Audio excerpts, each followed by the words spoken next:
بتبدأ الحكاية بفريق تزلج على المية مكون من مايك وإيمي ومارتي، وكانوا بيتسابقوا مع فريق تاني، ومع إنهم جامدين قوي في التزلج لكن بيخسروا السباق، وده بسبب حركة مايك بيعملها في الآخر، وبنعرف إن دي مش أول مرة يخسروا بسببه في المسابقات اللي زي دي. ولما بيطلعوا على الشط بيجري عليهم إيجور الوحش الصغير بتاع مارتي، ومارتي وقتها بيوريهم التعديلات اللي هو عملها عليه، بس بيقطع كلامهم مامة مايك وكانت جاية تاخده.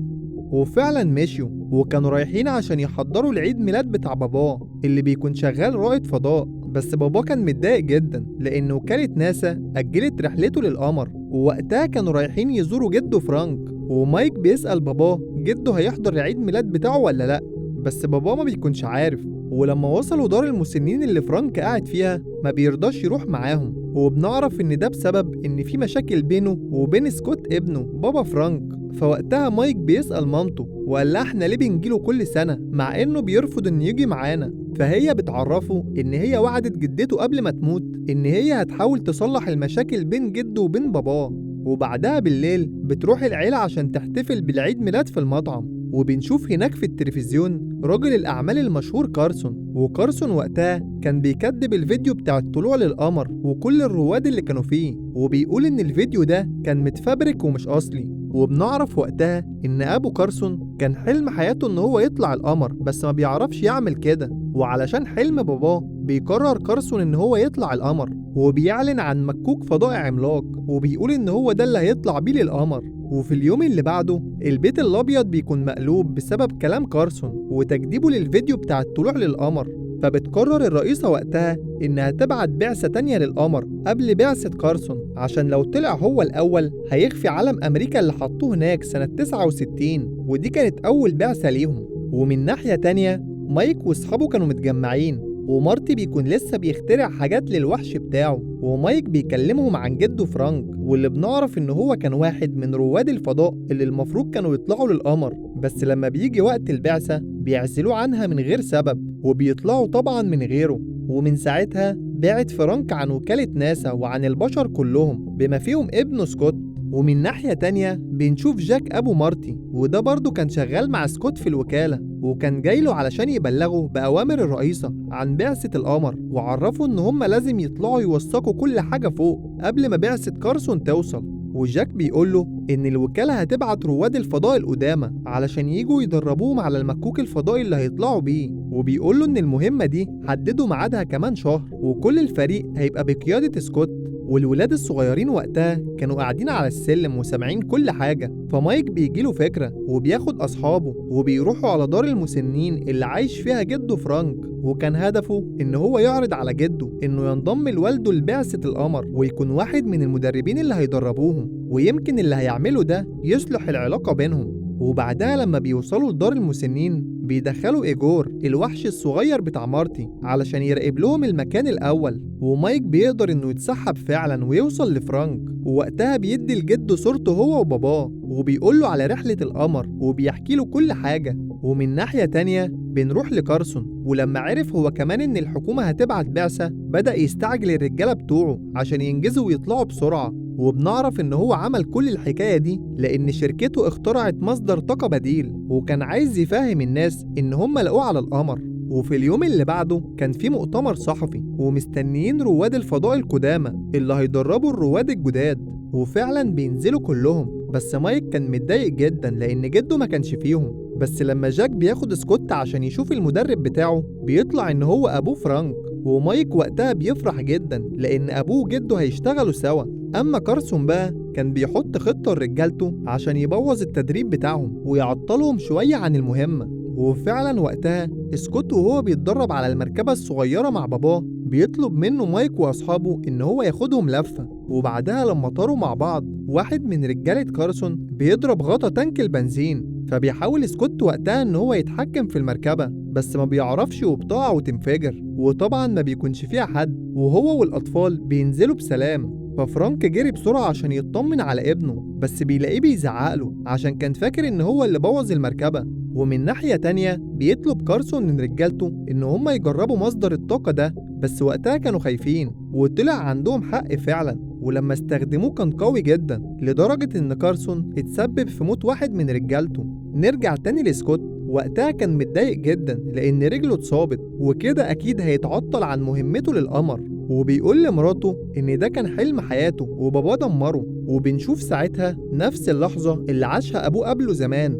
وبالليل مايك بيتكلم مع أصحابه وبيقول لهم إن طلوع القمر ده لعنة في عيلتهم، وإن هو لازم يفك اللعنة دي بإن هو اللي يطلع للقمر. وفعلا بعدها بياخد أصحابه وبيقدروا إن هما يتسللوا للقاعدة الفضائية، وبتقابلهم مشاكل في البحيرة، بس مارتي بيخلي الوحش بتاعه يتصرف، ومارتي نفسه اتعلق ومعرفش يدخل معاهم. ولما بيوصل مايك وإيمي بينجحوا إن هما يدخلوا المكوك، بس فرانك وقتها بيمسكهم، ولما بيدخل المكوك معاهم بيتقفل عليهم الباب اوتوماتيك وبيبدأ العد التنازلي للانطلاق. وطبعا كل ده كان بسبب واحد من رجالة كارسون، وكان هدفه إن هو يضرب المكوك الفضائي فاضي على أمل إنه يتدمر ويبوظ لهم الخطة. بس فرانك وقتها بيقرر إن هو اللي هيقود المكوك وهيكمل الرحلة للقمر. وفي نفس الوقت ده الشرطة كانت رايحة تقبض على كارسون لأن الراجل اللي لقوه في وكالة ناسا اعترف عليه، بس كارسون ما بيسكتش وبيقاومهم بمصدر الطاقة الجديد اللي معاه، وكان قوي جدا وبيطير عربيات الشرطة،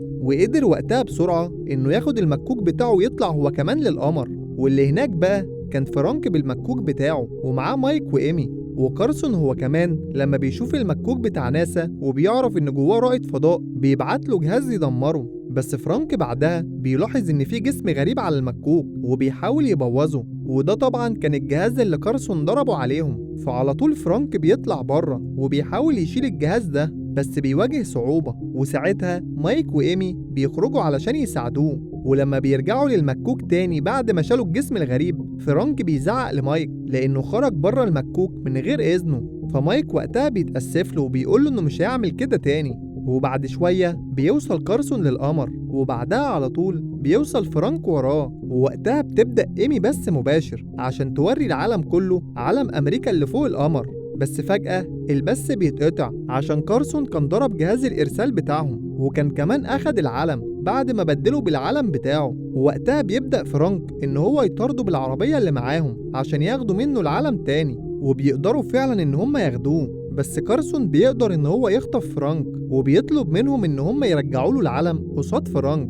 وبيكون مارتي ساعتها بيحاول يشغل الكاميرا اللي في دماغ إيجون اللي طلع معاهم للفضاء، ومايك ما كانش قدامه حل وأخد إيمي وراحوا لكارسون، وفعلا سلموا له العلم وأخدوا فرانك. وإيجور وقتها كان بيصور بث مباشر، وإيمي قدرت إن هي تستدرك كارسون، وفعلا بيطلع إن هو عبيط وبيعترف بخطته قدام العالم كله إن هو كان ناوي يحتكر الطاقة اللي في العالم. بس لما بيعرف إن هما بيسجلوا وهيفتحوه بيطلب من رجالته إن هما يقتلوهم، فوقتها بيجروا كلهم وبينطوا من أنبوبة عشان يخرجوا لبره. بس فرانك بيقع في منطقة تانية كانت مقفولة، فمايك ما بيرضاش يمشي وبيقوله إن هما هيحاولوا يخرجوه منها، بس فرانك بيقول لهم يمشوا هما لأن خوذته اتشرخت والأكسجين بدأ يخلص منه. فوقتها مايك بيعرف إنه ممكن ما يشوفش جده تاني، فبيسأله وبيقوله هو ليه بعد عن أهله زمان لما اتمنع إنه يطلع رحلة القمر. فوقتها فرانك بيعترف بالحقيقة وبيعرفه إن ابنه سكوت جاله مرض جلدي قبل الرحلة بيومين، وإن فرانك اتعدى منه بعدها، فالوكالة طلعته بره ودخلت واحد تاني مكانه بسبب المرض ده، وكان ساعتها مش قادر يتعايش مع الموقف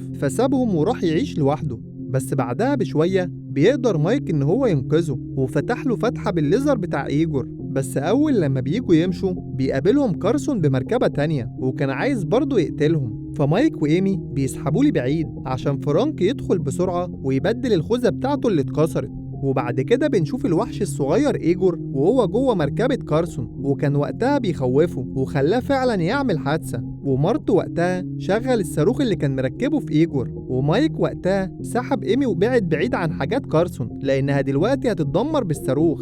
وفعلا ده اللي حصل، والصاروخ دمر كل حاجة ودمر كارسون معاها. وبيرجع مايك وإيمي لفرانك وبيحضنوا بعض، وفرانك بيكون فرحان جدا بحفيده مايك، وبيرفعوا وقتها العلم بتاع أمريكا تاني على القمر. وفي اليوم اللي بعده بيرجعوا كلهم للأرض، وكل الناس كانوا بيستقبلوهم استقبال الأبطال. وأحلى حاجة حصلت إن العلاقة بين سكوت وفرانك اتحسنت كتير ورجعوا تاني كلهم عيلة واحدة سعيدة. وخلص الفيلم لحد هنا. لو عجبك ما تنساش الاشتراك ومتابعة كل جديد.